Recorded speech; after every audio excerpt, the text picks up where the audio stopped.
Welcome to Sasi's kitchen. நம்ம இன்றைக்கி பார்க்க போகிறது சில்லி பரோட்டா. அதுக்கு தேவையான பொருட்கள் நம்ம என்னென்னு பார்த்துடலாம். நான் 2 பரோட்டா அளவுக்கு இன்றைக்கி வந்து சில்லி பரோட்டா செய்ய போகிறேன். அதனால் நான் அதை கட் பண்ணி வச்சுருக்கேன். நம்ம அதுக்கு தேவையான அளவுக்கு இஞ்சி பூண்டு நைஸாக சாப் பண்ணி வச்சுருக்கேன். உங்களுக்கு பேஸ்ட் வேணுன்னா நீங்கள் ஒரு 1 டேபிள் ஸ்பூன் ஆட் பண்ணிக்கலாம். கொத்தமல்லி தூள் கொஞ்சம், ஒரு பெரிய வெங்காயத்தை நான் இங்கே கண்ணமாக கட் பண்ணி வச்சுருக்கேன். தனி மிளகாத்தூள் நான் கடைத்தூள் யூஸ் பண்ணுறேன். 1/2 ஸ்பூன் போதுமானது, இல்லாட்டி ரொம்ப உரைக்கும்.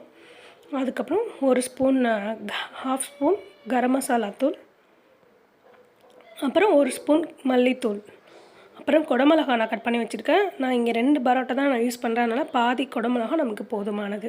இதுக்கு தேவையான சாஸ் என்னென்னா tomato sauce, soya sauce, chilli sauce. வாங்க எப்படி செய்யலான்னு பார்க்கலாம். முதல்ல ஒரு கடாயில் எண்ணெய் விட்டு, எண்ணெய் ஒரு குழி கரண்டி நான் எண்ணெய் விட்டுருக்கேன். எண்ணெய் நல்லா சூடானோடனே அது கூட நம்ம வெங்காயத்தை ஆட் பண்ணிக்கணும். வெங்காயம் நான் ஒரு பல்லாரி கட் பண்ணி வச்சுருந்தேன் இல்லையா, அதை நான் இது கூட நம்ம ஆட் பண்ணி நல்லா வதக்கிக்கணும். அது கூட இஞ்சி பூண்டு பேஸ்ட்டு 1 டேபிள் ஸ்பூன் ஆட் பண்ணணும். நான் இங்கே நைஸாக சாப் பண்ணி வச்சுருக்கேன். அதை நான் இது கூட இப்போ ஆட் பண்ணிக்கிறேன். ஆட் பண்ணிக்கிட்டாச்சு. இப்போது நல்லா அதை வதங்கணும். நல்லா வதக்கிக்கிட்டு இப்போ நல்லா வதங்கிருச்சு. இது கூட நம்ம வந்து குடமிளகா கட் பண்ணி வச்சுருந்தோம்ல, அதை நான் இது கூட இப்போ ஆட் பண்ணிக்கிறேன். அதுவும் நல்லா வதங்கணும். நல்லா க்ரீனிஷாக இருக்குது இல்லையா, அது வந்து ஒரு லைட் ப்ரௌன் ஆகுற வரைக்கும் நம்ம இது கூட நம்ம சேர்த்து வதக்கிக்கணும். அது கூட நம்ம தனி மிளகாத்தூள், கரம் மசாலா தூள், மல்லித்தூள் வச்சுருந்தோம் இல்லையா, அதையும் நம்ம இது கூட நம்ம ஆட் பண்ணிக்கணும். எல்லாம் ஒன்றா செய்கிற அளவுக்கு நம்ம இப்போ கிளறிக்க போகிறோம். நல்லா வதக்கிக்கணும். இப்போ நல்லா வதங்கிருச்சு. இது கூட நான் டொமேட்டோ சாஸ் ஆட் பண்ணிக்கிறேன். 3 டேபிள் ஸ்பூன் அளவுக்கு நான் ஆட் பண்ணியிருக்கேன்.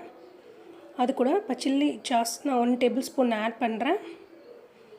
சோயா சாஸ் நான் 1 டேபிள் ஸ்பூன் நான் இங்கே ஆட் பண்ணிக்கிறேன். சோயா சாஸ் கொஞ்சம் நான் இங்கே ஆட் பண்ணியிருக்கேன். இப்போ எல்லாம் சேர்ந்து நல்லா இதுவாகிடுச்சு. இது கூட நான் தேவையான அளவுக்கு நான் உப்பு ஆட் பண்ணியிருக்கேன். எல்லாத்தையும் நல்லா மிக்ஸ் பண்ணிக்கிட்டு நம்ம இது கூட நம்ம கட் பண்ணி வச்சுருந்த பரோட்டாவை நம்ம ஆட் பண்ண போகிறோம். நல்லா எல்லாத்தையும் ஒன்றா சேர்த்து மிக்ஸ் பண்ணியாச்சு. நம்ம உப்பு ரொம்ப சேர்த்துடக்கூடாது, கரிச்சிரும். அதனால் நம்ம கொஞ்சம் தான் ஆட் பண்ணணும். நான் கட் பண்ணி வச்சுருக்க பரோட்டாவை இதுக்குள்ளே நான் ஆட் பண்ணிக்கிறேன். நான் 2 பரோட்டாக்குள்ளே தான் நான் செய்கிறேன். நீங்கள் அதிகமாக செய்கிற மாதிரி இருந்தால் கொஞ்சம் அதிகமாக சாஸ் ஊற்றிக்கோங்க. நல்லா எல்லாத்துலேயும் கோட்டாகிற மாதிரி நல்லா சேர்த்து வதக்கிக்கணும். நல்லா பாருங்கள், எல்லாத்தையும் கோட்டாகிற மாதிரி நல்லா வதக்கிக்கிட்டேன். இது கூட நம்ம கொரியாண்டர் நம்ம கட் பண்ணி வச்சுருந்தோம்ல, அதை ஆட் பண்ணி நம்ம இறக்க வேண்டியதான்.